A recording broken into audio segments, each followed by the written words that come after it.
Invented in 1931, the amplified electric guitar was adopted by jazz guitarists, who sought to be able to be heard in large big band ensembles.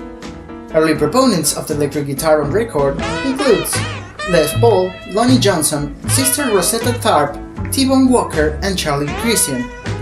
During the 1950s and 1960s, the electric guitar became the most important instrument in pop music. It has evolved into an instrument capable of a multitude of sounds and styles.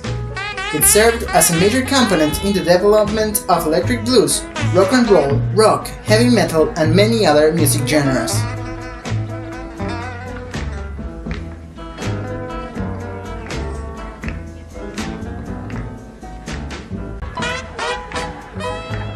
The electric guitar is a fretted string instrument that uses a pickup to convert the vibrations of the strings into electrical signals.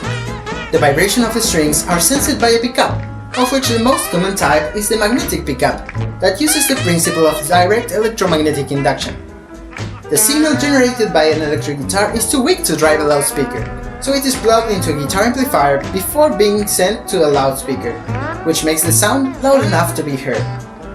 The output of an electric guitar is an electric signal, often modified using effects such as reverb, distortion, and overdrive, with the latter being a key element of the sound of the electric guitar as it is used in blues and rock music.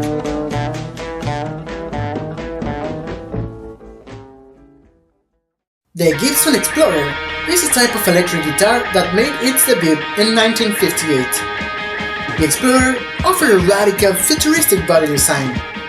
Its initial run was unsuccessful, and the model was discontinued in 1963.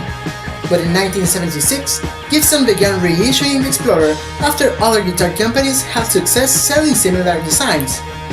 The Explorer became especially popular among the hard rock and heavy metal musicians of the 1970s and 1980s. With this in mind, my project was conceived with the underlying idea of giving the guitar an even more futuristic appearance, but with the crafty look of luthier's way of making guitars. And I also envisioned an extra purpose. It had to be for kids. To that end, it was absolutely necessary to work on this project jointly with luthiers, so I could ask them about the technical requirements and issues to create a more efficient product. To make sure of the proper position and distances between the components and the length of strings, initial designs were based on the prototype of a mini Les Paul model made by the luthiers I was working with. A further study of how guitars are built made me realize what to modify and what to keep. Then, the most important part in the process of designing the guitar was the rescaling and reproportioning of the Explorer model form, so the size and morphology could fit within the objectives I had set.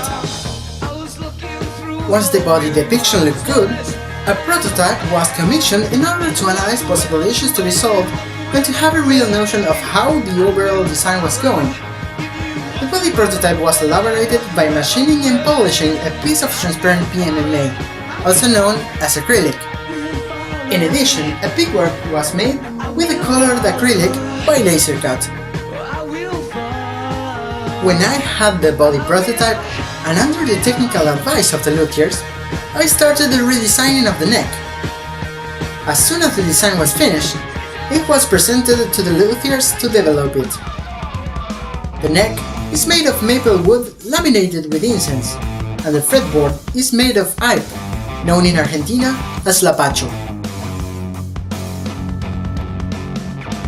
As a nice Easter egg on the design, the scale length is 440 mm, referencing the frequency of 440 Hz, which is the musical note A above middle C that serves as a general tuning standard for musical pitch. After having all the pieces, the final stage involved the assembling of all the parts and components and the proper calibration of the final product, done, again, by the luthiers.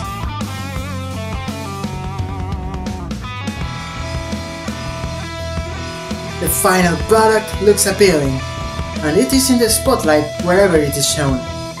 And it also sounds as good as a regular guitar.